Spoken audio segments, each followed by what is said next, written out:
देखभाल कर रही हैं। आइए उन्हीं से बात करते हैं। नमस्कार भावना जी।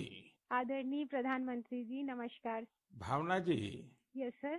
मन की बात सुनने वालों को आप जरूर ये बताइए कि आपके परिवार में इतनी सारी जिम्मेवारियां, इतने सारे मैंने मल्टीटास्क, और सर। उसके बाद भी आप कोरोना के मरीजों के साथ काम कर यस रही सर। हैं। कोरोना के मरीजों के साथ आपका जो अनुभव रहा वो जरूर देशवासी सुनना चाहेंगे, क्योंकि सिस्टर जो होती हैं, नर्सिस जो होते हैं, वो यस सर। पेशेंट के सबसे निकट होती हैं और सबसे लंबे समय तक होती हैं। Yes sir. तो वो हर चीज को बड़ी बारीकी से समझ सकती हैं। जी बताइए। जी सर, मेरा टोटल एक्सपीरियंस कोविड में सर 2 मंथ का है सर। हम 14 डेज ड्यूटी करते हैं और 14 डेज के बाद हमें रेस्ट दिया जाता है। फिर 2 महीने बाद हमारा ये कोविड ड्यूटी रिपीट होता है सर। जब सबसे पहले मेरी कोविड ड्यूटी लगी तो सबसे पहले मैं अपने फैमिली मेंबर्स को ये कोविड ड्यूटी की बात शेयर करी। ये मई की बात है और मैं ये जैसे ही मैंने शेयर किया, सबके सब डर गए, घबरा गए मुझसे। कहने लगे कि बेटा ठीक से काम करना। एक इमोशनल सिचुएशन था सर बीच में, जब मेरी बेटी मुझसे पूछी, मम्मा आप कोविड ड्यूटी जा रहे हो। तो उस समय बहुत ही ज्यादा मेरे लिए इमोशनल मोमेंट था। लेकिन जब मैं कोविड पेशेंट के पास गई तो मैं एक जिम्मेदारी घर में छोड़ के गई, और जब मैं कोविड पेशेंट से मिली सर तो वो उनसे और ज्यादा घबराए हुए थे। कोविड के नाम से सारे पेशेंट इतना डरे हुए थे सर कि उनको समझ में ही नहीं आ रहा था कि उनके साथ क्या हो रहा है, हम आगे क्या करेंगे।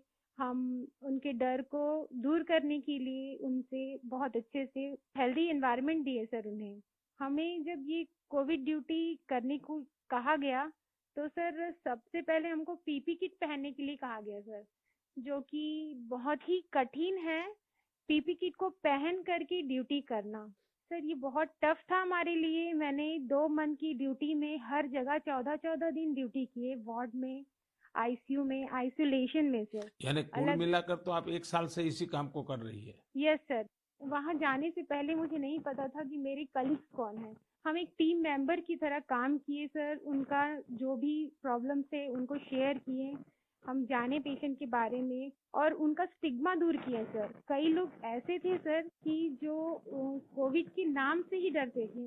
वो सारे सिम्टम्स उनमें आते थे जब हम हिस्ट्री लेते थे उनसे, लेकिन वो डर के कारण वो अपना टेस्ट नहीं करवा पाते थे। तो हम उनको समझाते थे, और सर जब सीवियरिटी बढ़ जाती थी तब उनका लंग्स ऑलरेडी इन्फेक्टेड हो चुका रहता था, तब उनको आईसीयू की जरूरत रहती थी, तब वो आते थे और साथ में उनकी पूरी फैमिली आती थी। तो ऐसा 1-2 केस हमने देखा सर। और ऐसा भी नहीं कि हर एक एज ग्रुप के साथ काम किया सर हमने, जिसमें छोटे बच्चे थे, महिला, पुरुष, बुजुर्ग, सारे तरह के पेशेंट थे सर। उन सबसे हमने बात करी तो सबने कहा कि हम डर की वजह से नहीं आ पाए। सबका यही हमें आंसर मिला सर। तो हम उनको समझाएं सर कि डर कुछ नहीं होता है, आप हमारा साथ दीजिए, हम आपका साथ देंगे। बस आप जो भी प्रोटोकॉल्स है उसे फॉलो कीजिए। बस हम इतना उनसे कर पाए सर। भावना जी, मुझे बहुत अच्छा लगा आपसे बात कर करके। आपने काफी अच्छी जानकारियां दी हैं, अपने स्वयं के अनुभव से दी हैं। जी तो सर। जरूर देशवासियों को इससे एक पॉजिटिविटी का मैसेज जाएगा। आपका बहुत बहुत धन्यवाद Bhavna ji. Thank you so much sir, thank you so much. Jai Hind sir. जय हिंद। भावना जी और नर्सिंग स्टाफ के आप जैसे हजारों लाखों भाई बहन बखूबी अपना कर्तव्य निभा रहे हैं। ये हम सभी के लिए बहुत बड़ी प्रेरणा है। आप अपने स्वास्थ्य पर भी खूब ध्यान दीजिए, अपने परिवार का भी ध्यान रखिए। साथियों, हमारे साथ इस समय बेंगलुरु से सिस्टर सुरेखा जी भी जुड़ी हुई है। सुरेखा जी केसी जनरल हॉस्पिटल में सीनियर नर्सिंग ऑफिसर है। आइए उनके अनुभव भी जानते हैं। नमस्ते Surekha ji. I'm really proud and honored, sir, to speak to Prime Minister of our country.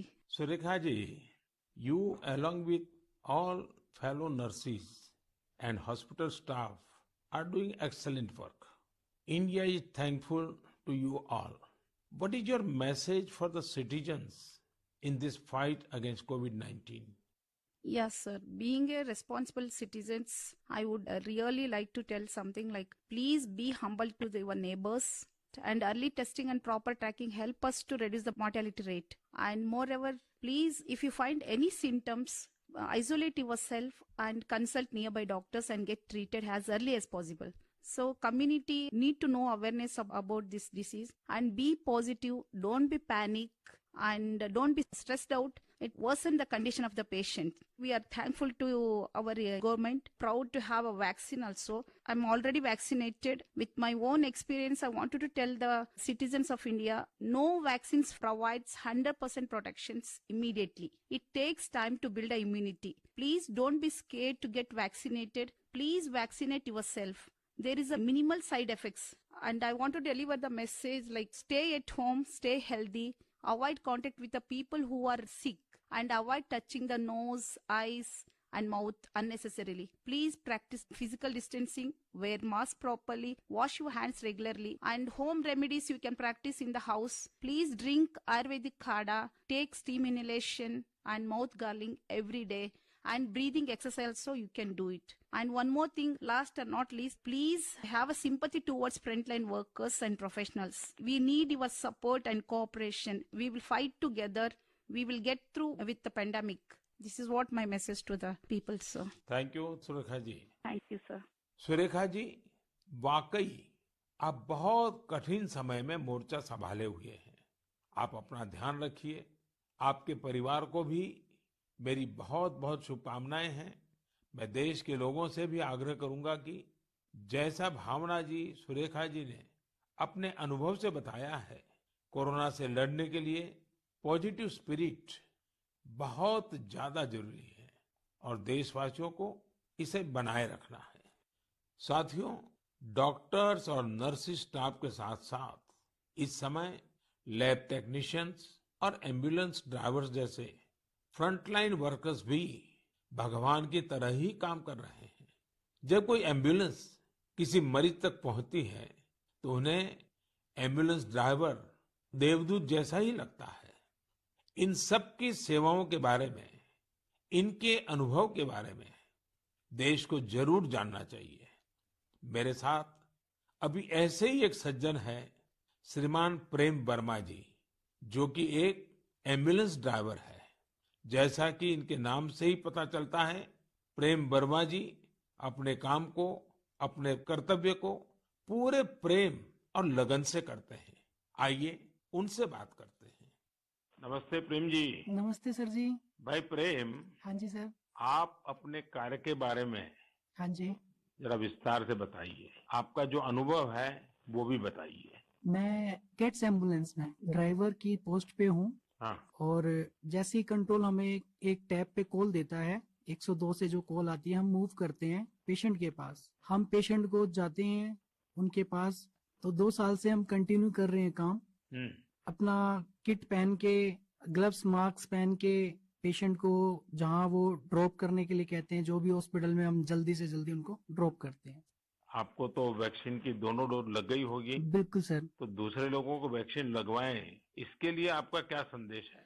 Sir बिल्कुल सभी को ये डोज लगवानी चाहिए और अच्छी ही है फैमिली के लिए भी। अब मुझे मेरी मम्मी कहती है ये नौकरी छोड़ दो। मैंने बोला मम्मी अगर मैं भी नौकरी छोड़ के बैठ जाऊंगा तो सब और पेशेंट को कैसे कौन छोड़ने जाएगा, क्योंकि सब इस कोरोना काल में सब भाग रहे हैं, सब नौकरी छोड़ छोड़ के जा रहे हैं। मम्मी भी मुझे बोलती है कि बेटा ये नौकरी छोड़ दे। मैंने बोला नहीं मम्मी, मैं नौकरी नहीं छोड़ूंगा। प्रेम जी, माँ को दुखी मत करना, नहीं माँ सर। को समझाना। हाँ जी। लेकिन ये जो आपने माँ वाली बात बताई ना, हाँ जी। ये बहुत ही छूने वाली है। आपकी माता जी को भी हाँ जी। मेरा प्रणाम कहिएगा। बिल्कुल। हाँ। हाँ जी। और प्रेम जी, मैं आपके माध्यम से, हाँ जी। ये एम्बुलेंस चलाने वाले हमारे ड्राइवर भी हाँ जी। कितना बड़ा रिस्क लेकर के काम कर रहे हैं, हाँ जी। और हर एक की माँ क्या सोचती है, बिल्कुल सर। ये बात जब श्रोताओं तक पहुंचेगी, हाँ जी। मैं जरूर मानता हूँ कि उनको भी दिल को छू जाएगी। हाँ जी। प्रेम जी, बहुत बहुत धन्यवाद। आप एक प्रकार से प्रेम की गंगा बहा रहे हैं। धन्यवाद सर जी। धन्यवाद भैया। धन्यवाद। साथियों, प्रेम वर्मा जी और इन जैसे हजारों लोग आज अपना जीवन दांव पर लगाकर लोगों की सेवा कर रहे हैं। कोरोना के खिलाफ इस लड़ाई में जितने भी जीवन बच रहे हैं उसमें एम्बुलेंस ड्राइवर्स का भी बहुत बड़ा योगदान है। प्रेम जी, आपको और देश भर में आपके सभी साथियों को मैं बहुत बहुत साधुवाद देता हूं। आप समय पर पहुंचते रहिए, जीवन बचाते रहिए।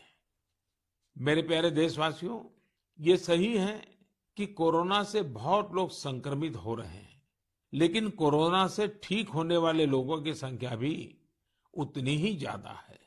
गुरुग्राम की प्रीति चतुर्वेदी जी ने भी हाल ही में कोरोना को हराया है। प्रीति जी मन की बात में हमारे साथ जुड़ रही हैं। उनके अनुभव हम सबके काफी काम आएंगे। प्रीति जी नमस्ते। नमस्ते सर, कैसे हैं आप? मैं ठीक हूँ जी। सबसे पहले तो मैं आपकी कोविड-19 से जी सफलतापूर्वक लड़ने के लिए जी, सराहना करूंगा। थैंक यू सो मच मेरी सर। कामना है आपका स्वास्थ्य और तेजी से बेहतर हो। जी शुक्रिया सर। प्रीति जी, हाँ जी सर। ये सिर्फ आपके परिवार में आप ही का नंबर लगा कि परिवार के और सदस्य भी इसमें फंस गए? नहीं नहीं सर, मैं अकेली ही हुई थी चलिए, आज पॉजिटिव। भगवान की कृपा रही। अच्छा, मैं चाहूंगा हाँ जी कि सर। आप अपने इस पीड़ा के अवस्था के कुछ अनुभव अगर साझा करें तो जी सर। शायद जो श्रोता है उनको हाँ भी जी। ऐसे समय कैसे अपने आप को संभालना चाहिए, इसका मार्गदर्शन मिलेगा। जी सर, जरूर सर। इनिशियली इस स्टेज में मेरे को बहुत ज्यादा लथार्जिक, मतलब बहुत सुस्ती सुस्ती आया, और उसके बाद ना मेरे गले में थोड़ी सी खराश होने लगी। तो उसके बाद ना मेरा थोड़ा सा मेरे को लगा कि ये सिम्टम्स है, तो मैंने टेस्ट कराया। दूसरे दिन रिपोर्ट आते ही जैसे ही मेरे को पॉजिटिव हुआ, मैं अपने आप को क्वारंटीन कर लिया, एक रूम में आइसोलेट करके। अब डॉक्टर्स के साथ कंसल्ट करा मैंने उनसे, उनकी मेडिकेशन स्टार्ट कर दी। तो आपका परिवार बच गए आपके क्विक जी एक्शन सर। के कारण। जी सर, वो बाकी सबका भी बाद में कराया था, बाकी सब नेगेटिव थे, मैं ही पॉजिटिव थी। और उससे पहले मैंने अपने आप को आइसोलेट कर लिया था एक रूम के अंदर। अपनी जरूरत का सारा सामान रख के उसको मैं अपने आप अंदर कमरे में बंद हो गई थी। और उसके साथ साथ मैंने फिर डॉक्टर के साथ मेडिकेशन स्टार्ट कर दी। तो मैंने मेडिकेशन के साथ साथ ना मैंने योगा, आयुर्वेदिक, और साथ में मैंने ना काढ़ा भी लेना शुरू कर दिया था अपनी इम्यूनिटी बूस्ट करने के लिए। और सर मैं दिन में, मतलब जब भी अपना भोजन वगैरह लेती थी, उससे मैंने हेल्दी फूड जो कि प्रोटीन रिच डाइट थी वो लिया। मैंने बहुत सारा फ्लूइड लिया, मैंने स्टीम लिया, गार्गल किया और हॉट वाटर लिया। मैंने दिन भर मैं इन सब चीजों को ही अपने उस जीवन में लेती आई डेली। और सर इन दिनों में ना सबसे बड़ी बात मैं बोलना चाहूंगी कि घबराना तो बिल्कुल नहीं है, बहुत मेंटली स्ट्रांग करना, जिसके लिए मेरे को ना योगा ने बहुत ज्यादा, ब्रीदिंग एक्सरसाइज करती थी ना, उससे मुझे अच्छा लगता था उसको करने से मुझे। अच्छा प्रीति जी, जब अब आपका प्रोसेस पूरा हो गया, आप संकट से बाहर निकल आई, हाँ अब जी। आपका टेस्ट भी नेगेटिव आ गया है, हाँ जी तो सर। फिर आप अपने स्वास्थ्य के लिए, जी इसके सर। देखभाल के लिए अभी क्या कर रही है? सर मैंने एक तो योगा बंद नहीं किया है, ठीक है। मैंने काढ़ा अभी भी ले रही हूँ, और अपनी ना इम्यूनिटी बूस्ट रखने के लिए मैं अच्छा हेल्दी फूड खा रही हूँ अभी, जो कि मैं बहुत अपने आप को नेग्लेक्ट कर लेती थी, उस पर बहुत ध्यान दे रही हूँ मैं। धन्यवाद Preeti ji. Thank you so much sir. आपने जो जानकारी दी, मुझे लगता है ये बहुत सारे लोगों के काम आएगी। आप स्वस्थ रहें, आपके परिवार के लोग स्वस्थ रहें, मेरी आपको बहुत बहुत शुभकामनाएं।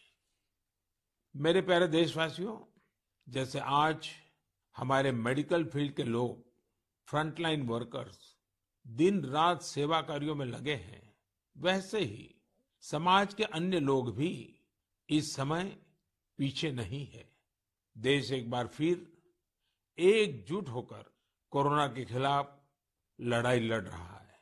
इन दिनों मैं देख रहा हूं, कोई क्वारंटाइन में रह रहे परिवारों के लिए दवा पहुंचा रहा है, कोई सब्जियां, दूध, फल आदि पहुंचा रहा है, कोई एम्बुलेंस की मुफ्त सेवाएं मरीजों को दे रहा है। देश के अलग अलग कोने में इस चुनौतीपूर्ण समय में भी स्वयंसेवी संगठन आगे आकर दूसरों की मदद के लिए जो भी कर सकते हैं वो करने का प्रयास कर रहे हैं। इस बार गांवों में भी नई जागरूकता देखी जा रही है। कोविड नियमों का सख्ती से पालन करते हुए लोग अपने गांव की कोरोना से रक्षा कर रहे हैं। जो लोग बाहर से आ रहे हैं उनके लिए सही व्यवस्थाएं भी बनाई जा रही हैं। शहरों में भी कई नौजवान सामने आए हैं जो अपने क्षेत्र में कोरोना के केस न बढ़े, इसके लिए स्थानीय निवासियों के साथ मिलकर प्रयास कर रहे हैं। यानी एक तरफ देश दिन रात अस्पतालों, वेंटिलेटर्स और दवाइयों के लिए काम कर रहा है, तो दूसरी ओर देशवासी भी जी जान से कोरोना की चुनौती का मुकाबला कर रहे हैं। ये भावना हमें कितनी ताकत देती है, कितना विश्वास देती है। ये जो भी प्रयास हो रहे हैं, समाज की बहुत बड़ी सेवा है। ये समाज की शक्ति बढ़ाते हैं। मेरे प्यारे देशवासियों, आज मन की बात की पूरी चर्चा को हमने कोरोना महामारी पर ही रखा, क्योंकि आज हमारी सबसे बड़ी प्राथमिकता है इस बीमारी को हराना। आज भगवान महावीर जयंती भी है। इस अवसर पर मैं सभी देशवासियों को शुभकामनाएं देता हूं। भगवान महावीर के संदेश हमें तप और आत्म संयम की प्रेरणा देते हैं। अभी रमजान का पवित्र महीना भी चल रहा है। आगे बुद्ध पूर्णिमा भी है। गुरु तेग बहादुर जी का 400वां प्रकाश पर्व भी है। एक महत्वपूर्ण दिन पोचिशे बोईशाख टैगोर जयंती का है। ये सभी हमें प्रेरणा देते हैं अपने कर्तव्य को निभाने की। एक नागरिक के तौर पर हम अपने जीवन में जितनी कुशलता से अपने कर्तव्यों को निभाएंगे, संकट से मुक्त होकर भविष्य के रास्ते पर उतनी ही तेजी से आगे बढ़ेंगे। इसी कामना के साथ मैं आप सभी से एक बार फिर आग्रह करता हूं कि वैक्सीन हम सबको लगवाना है और पूरी सावधानी भी रखनी है। दवाई भी, कड़ाई भी, इस मंत्र को कभी भी नहीं भूलना है। हम जल्द ही साथ मिलकर इस आपदा से बाहर आएंगे। इसी विश्वास के साथ आप सभी का बहुत बहुत धन्यवाद। नमस्कार।